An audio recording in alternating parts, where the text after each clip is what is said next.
Aunty একটা bread দেন, 50 টাকা দাও। আন্টি আমার কাছে পুরো 50 টাকা নাই। টাকা নাই তাহলে কেন এসেছো? জানি না কেমন কেমন লোক চলে আসে। ওহো, লেট হয়ে গেছে স্যার, মাফ করবেন, আমার 5 মিনিট লেট হয়ে গেছে। আপনি ওখানে বসুন। জি। দেখো তো ফাইলগুলো সবকিছু ঠিক আছে তো? আপনি সিলেক্ট হয়ে গেছেন। কিন্তু আপনি তো আমার কাছে কিছুই জিজ্ঞেস করেননি, আর না তো আমি কিছু বলেছি। আজকে অনেকগুলো মানুষের ইন্টারভিউ ছিল, কিন্তু বৃষ্টির ভিতরে মাত্র শুধু আপনি এসেছেন। আপনার বিহেভিয়ার আমাদের কাছে ভালো লেগেছে, আর আপনার বায়োডাটাও আমাদের সাথে মিলে যায়। আমরা আশায় আসি যে আপনি কাজও এইভাবে পারফেক্ট ভাবে করবেন। জি, ওখানে রেখে দাও, সাবধানে রাখো। তুমি আবার চলে এসেছো। আন্টি আপনি কি এক্সপায়ার হয়ে যাওয়া ব্রেড গুলো সস্তা দিতে পারবেন? তোমার থেকে তো আমি বিরক্ত হয়ে গেছি, এই নাও নাও।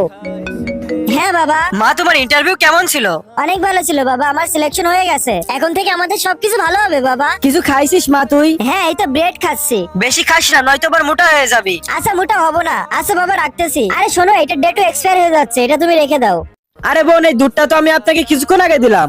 তোমাকে এর মাঝে কথা বলতে কে বলেছে? তুমি টাকা পাইছো না, এখন তুমি যাও। ও আচ্ছা, তার মানে উনি আমাকে এটা দেওয়ার জন্য এক্সপায়ারির কথা বললো। মাঝে মাঝে এক্সপায়ারি জিনিস আমাদের জীবনে ভালো কিছু মোড় ঘুরিয়ে আনে।